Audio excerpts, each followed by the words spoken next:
Hello folks, we're standing here on the corner of Ortega Highway and Camino Capistrano. This is where the historic Mission San Juan Capistrano is, and we're going to have a visit today with Executive Director Michelle Lawrence Adams. She's going to tell us a little bit about the mission and also unveil to us a very historic painting. Come on in.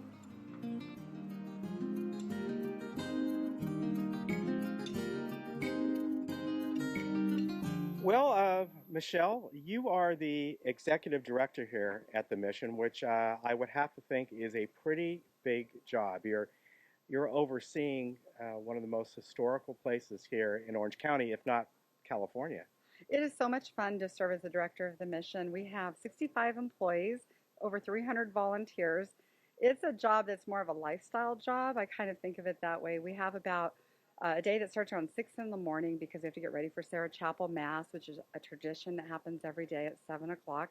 And then we have private events in the evening, and in between all of that, we're a hospitality place of education and inspiration and preservation. So we have about half of our visitors come from out of state every day, and of that, half of those come from out of the country. So on any given day, we could have an international crisis if we don't do the right thing when we welcome our guests, which we're really focused on, giving the best customer service from the little ones to the older ones. And then we have a lot of military that come here, and we take that really seriously, that we're a place where people will maybe say goodbye to their loved ones before they go off to service. And you also do a lot of events here. In fact, the day that we're here in the back here, they're setting up for events. I think might be a fundraiser you're doing today. But can people come here and set up their own events if they'd like? Well, we have several different kinds of events at the mission. Being a cultural heritage landmark, cultural tourism is really important. So we get the kind of visitors that want to have events with their corporate clients and will rent the mission, working with a local hotel partnership like the Ritz-Carlton Laguna Niguel or St. Regis or one of our partners. And they'll have a private event here. So those happen all the time, and definitely can do that. Then we have our own signature events. And as an economic driver for our downtown sustainability, we try to develop events that create cross-generational, meaningful moments, celebrate music and diversity, and then also send people back into the broader walkable downtown environment. So it's not like we have a private party and then we just want to do it in the walls. We actually think that the private party has the ability to bring more people back into town and actually rent the mission. But there's a limit to how many events we have because we also are a place of education and worship. And we are a place where people come for hope and inspiration. And that's kind of something you can't put a dollar value on. But I know when I'm working with people that have cancer that stop here, that we have to preserve those moments that are inspirational for them as well. And people may not realize that you're self-sustaining here. You're not part of the National Park System or the California State Park or Regional Park. You depend on the visitors that come here, on private donations, and you also depend on the many volunteers that work here as well. If we had to pay our 300 volunteers, the doors would close. They actually are our life force of extending the staff. But really, how we stay open is exactly right. We're completely independent financially from the church, although we are owned by the diocese. We try to keep our admission rates low, and how we're able to do that now is with our new store that's fabulous and being very successful, but also through our membership program. We have about 10,000 individual persons that now support our membership. It's grown from $17,000 in annual support to $360,000 in annual support. And that goes right back into the mission. It pays for our preservation department. It pays for things like mortar and bricks and adobe. We make a lot of our adobe on site when we do repairs. And we try to have the human spirit touch the walls as opposed to everything being fabricated by some big machine. So, for me, it is about sustainability, but also durability. Landmarks like this aren't stones and bones. They're places of meaning and places that were built by people that came before us. So we're not the only ones. I'm not like the queen bee of the mission. There are people that we need to respect and their families that, have been married and died here and buried. And then there's people that are yet to be born, and we want to make sure this landmark is here to welcome those future generations. So while we're all here as an organization, we try to have stewardship in our hearts and our minds and our focus. And those things you can't measure in dollars, but I think if we do our job right, we'll have things to show, like a preserved building or a painting or an element of history that we can celebrate. And speaking of painting, I understand that Michelle told us that she has a very special painting you want to show us, something that is just being unveiled, and we're going to be one of the first to see it, right? It's so exciting. So if you're not Catholic, what you need to know first is that all Catholic churches have a thing called a Stations of the Cross painting collection, and it's the journey of Christ through the crucifixion. And what it does is it was meant for the people that didn't read to explain the biblical story, and so they're historic paintings. Well, in our historic mission in the Sarah Chapel, which is the most historically significant chapel in all of California, there was a painting that was made in 1800, and in 1973, it was covered up by a replica painting by a then young artist who thought he was going to do a little bitty painting. He had no idea it was going to be this giant painting when he showed up. He was about 22 years old then, and he painted a copy of it, and over time people forgot about the 200-year-old painting. And so as we were doing the Sarah Chapel Preservation Project in 2005 to 2008, we noticed that there was this edge on the painting that extended beyond the framework, but we didn't have enough money to actually explore it. So last year during National Preservation Month, we did an exploration, and we really took a risk. It was called Preservation in Action. We brought a conservator out, and we lifted the overpainting. We didn't know what we were going to find. And it was a very emotional moment because it was a reveal. We could have had an Al Capone's vault experience, Yeah. where Geraldo Rivera opens the vault, there's nothing in there. And no offense to Geraldo Rivera, but I was really nervous about that. But in a moment of great glory for this site, we found the crucifixion, the depiction of the crucifixion of Christ, in a historic painting that even though it was in very bad repair, it was reversible. And this painting that was hid behind dated to 1800, but everybody lost track of that. And the community that prayed here and worshiped here, married, had funerals, they all substituted that replica painting as the one that was original in their mind's eye. So that became their painting of choice. But last year in Preservation Month, we decided to explore that opportunity, as I was explaining earlier, and we investigated it and hired a conservator to help us remove the overpainting. We really did not know what we were going to find. In fact, we were praying that we would find something because, with all the years that had been covered, it could have been lost. The image could have been lost. And we were really pleased to find out, because of the adobe walls and the temperature and the humidity just being just about right, that the painting canvas art was pretty much stabilized. We didn't lose a lot, but it was really wrinkly and dirty and saggy because the canvas had not had a good backing or stretcher support system behind. So it just got droopy. It's like having really drapes that have been up for 40 years and never been never maintained. So the painting looked much worse than it really was, and we hired a conservator. We went through an interview process and landed on this great team out of Santa Barbara that had Spanish colonial paint experience. And they took the painting last December, and through private donations and funds, which we raised about $57,000, to put in a new lighting system, a new backing, stretcher, to protect the back so that if we had little mice back there, they wouldn't eat the canvas. And also the support system is made of metal versus wood because it had termite damage, and the bugs wanted to make little homes in it. So we didn't want anything that could get to the canvas. Then they cleaned the top of the canvas, stabilized the canvas where it was stretching out, pulled it tight, and made sure that they put a varnish over it to protect it for the future so that nobody could hurt the painting in the future. What we ended up finding was the painting was bigger than what we had been seeing for 40 years because the bottom of the canvas had been wrapped around and hidden. Wow. When we unfolded that, the conservator and our team found the signature of the artist, the 1800 date, and we also found the scroll that sits above Jesus' head, which is in 3 different languages, that has a statement about Jesus being the King of Jews. And so it was really important when we went to return the painting to the Sarah Chapel to not hide those things again. So our team made the decision to reveal the artist's original work and not put it back the way we found it, but to actually extend the framing, make it longer on the sides, and lower the bar on the bottom so that we could reveal the entire painting. You see, as stewards, we really want to get back to what the artist's original intent was. And it was supposed to be an evangelical experience, that it would inspire. And we hope, I truly believe this, that even if you're not Catholic, you can come to this chapel and find peace or hope or inspiration. And now that this painting is so gorgeous, maybe when we're feeling like a painting that needs a little bit of inspiration, we can be restored too. So that's the mission's really relevant as a place, and I use the painting symbolically, that where people can find their spirit renewed. We're really proud to bring this painting, after its absence for 40 years, back into the public arena and appreciation.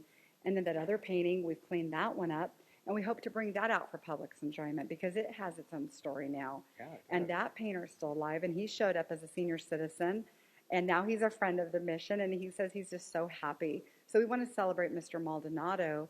In his unique way, he was a steward of this mission. Yeah. Because if his painting hadn't been in front of that old one, who knows what would have happened. So he was just protecting it for the right generation to get here to save it and bring it back to the public. That's wonderful. And I want to thank you for inviting us here. I know this has just recently been unveiled, and we're one of the first that get to see it. And, you know, folks, come on down here and see what is it, about 214 years old. 214-year-old work of art that is just part of the heritage of this mission. And then soon you'll be able to have the other one once that's restored. The people can see that as well. Maybe that's the one they remember. Right. You can come on down and see both of them. We have a lot of projects that we're going to be continuing to deliver to the community and preservation. And we just invite people to look at our website, see what's up. And if they have any questions, they can call me or anybody on my team. We're happy to help out. All right, and thank you very much for having us here again. Remember, folks, they're always looking for volunteers. What a great opportunity to come on down here, maybe teach some younger kids, take them around on these tours, or maybe even other seniors, take them around as well and show them the historical significance of not only Mission San Juan Capistrano, but the city in the downtown area here as well. Thank you once again. Thank you so much.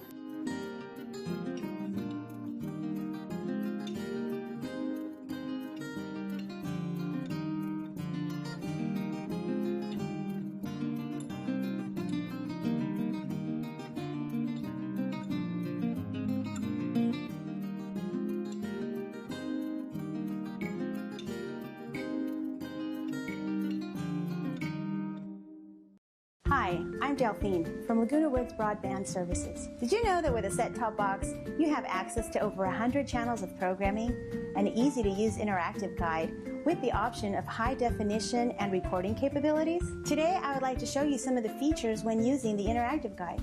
Channel 3 is not your only channel guide option. On the remote, press the guide button. Now you will see a beautiful, easy-to-use guide that shows up to 14 days of programs per channel. Navigate through the guide by using the arrow buttons. Press the information button to see descriptions of shows, movies, and sports. Plus, you can see ratings, program duration, stars, and genre. With the DVR option, pressing the record button allows you to record and watch the program anytime you like. You can rent a set-top box from Laguna Woods Broadband Services. Fees range from $6 to $18. Broadband Services is here to help you with all of your television needs.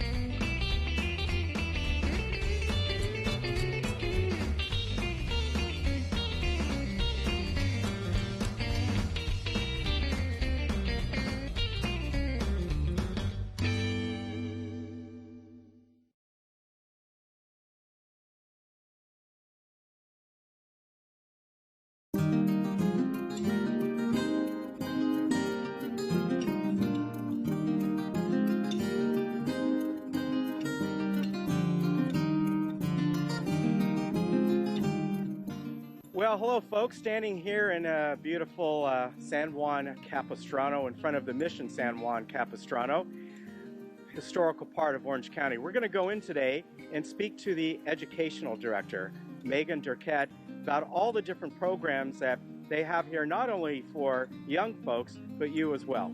Come on.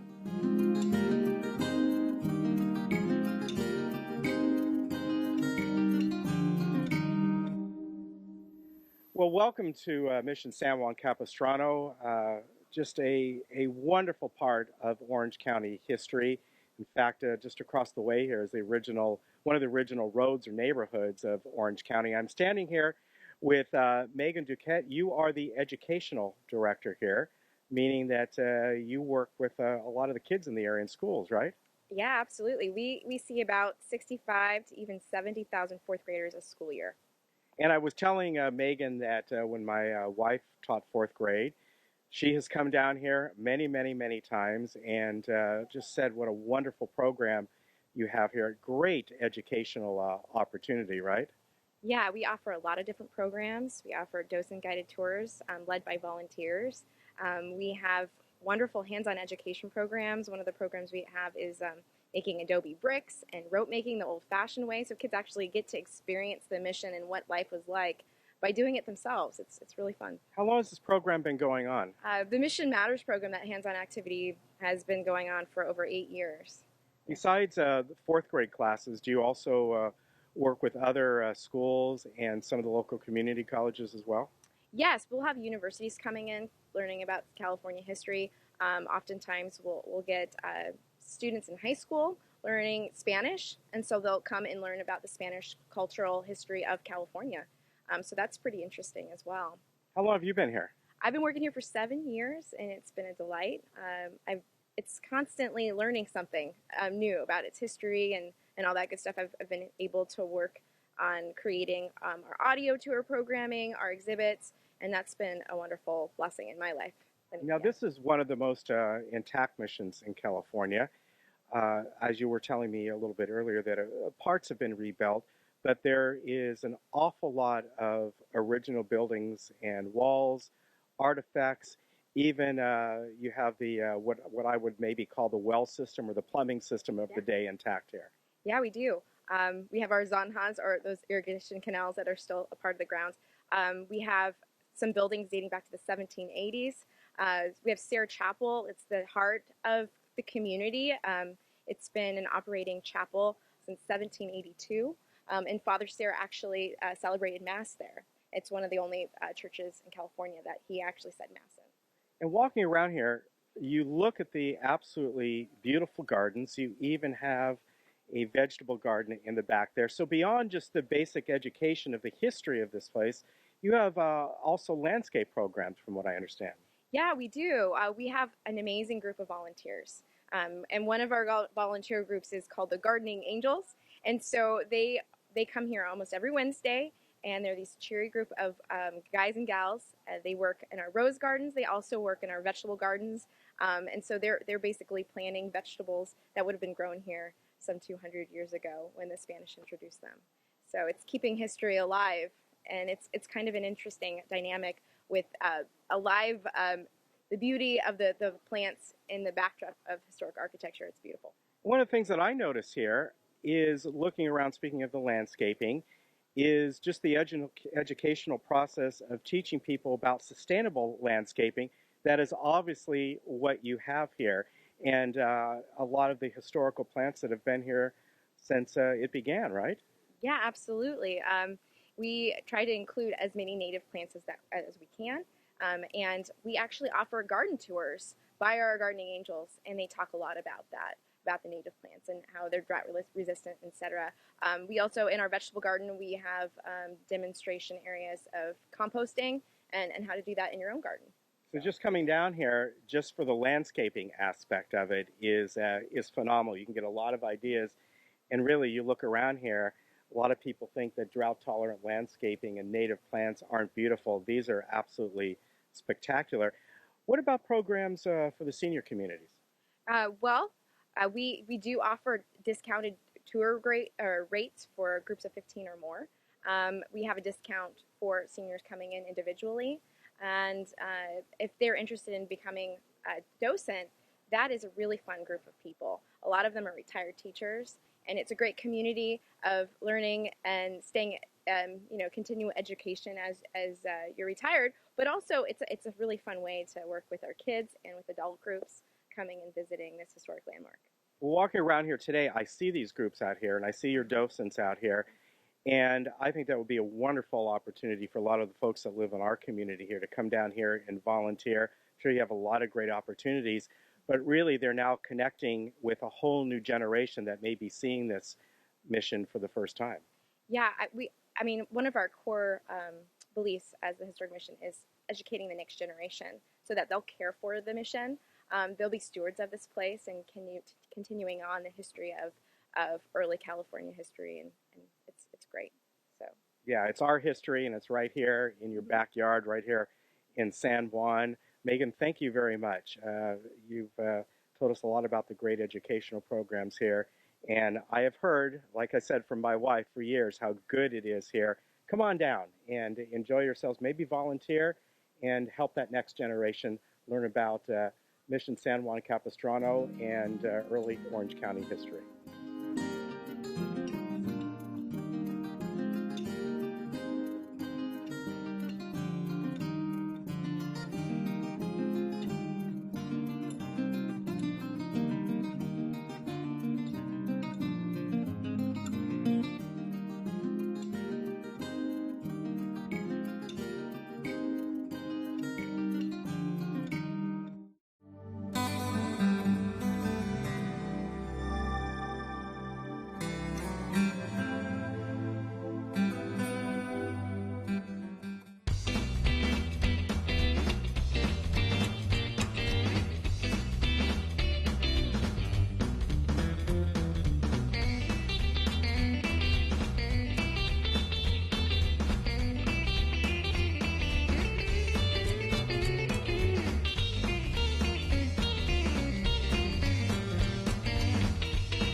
I'm on my way to freedom land. I'm on my way to freedom land.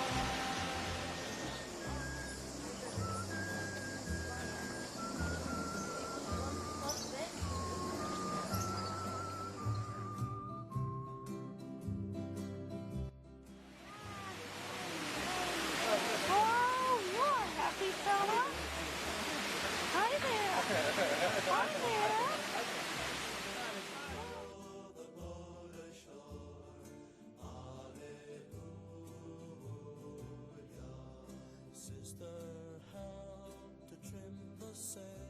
I will have to admit, these waterfalls were probably one of the most outstanding part of the entire trip.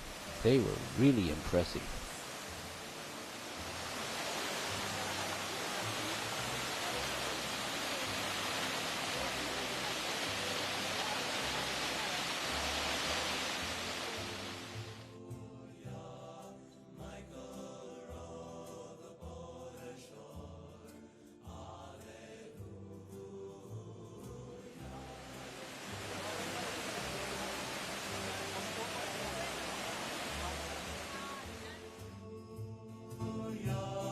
Chills the body, but not the soul. Hallelujah. Michael rolled the boat ashore. Hallelujah. Michael rolled the boat ashore. Hallelujah. River is deep and the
enlisted as a soldier and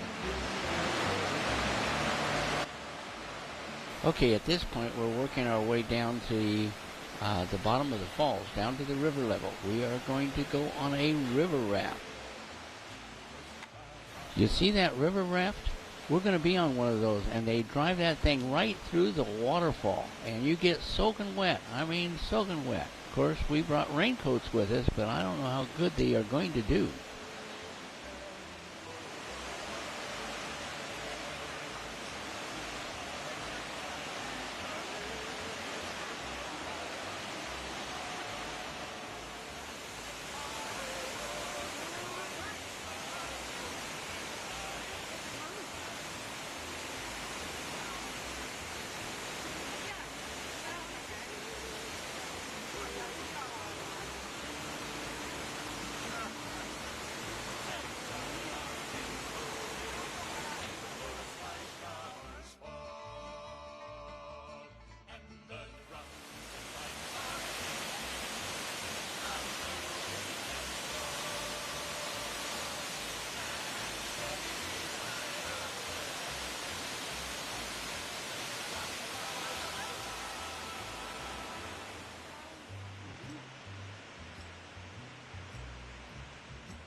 Now here is where the real fun begins. Just as Dorothea and I are getting on board these rubber rafts, it starts to storm. It starts to pour. It is a deluge. It is just pouring down on us. We have our raincoats on us. They gave us blue bags, rubber-coated bags to put purses and cameras in. I kept my camera out trying to get some of these pictures. At the very last minute before we went actually underneath the waterfall, I did put the camera away.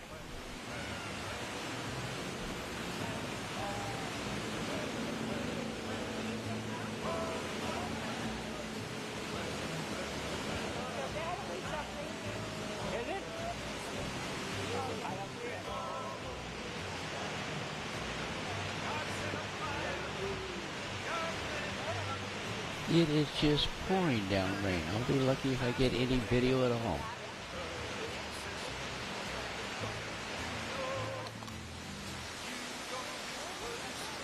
We're going to take this boat right through that waterfall.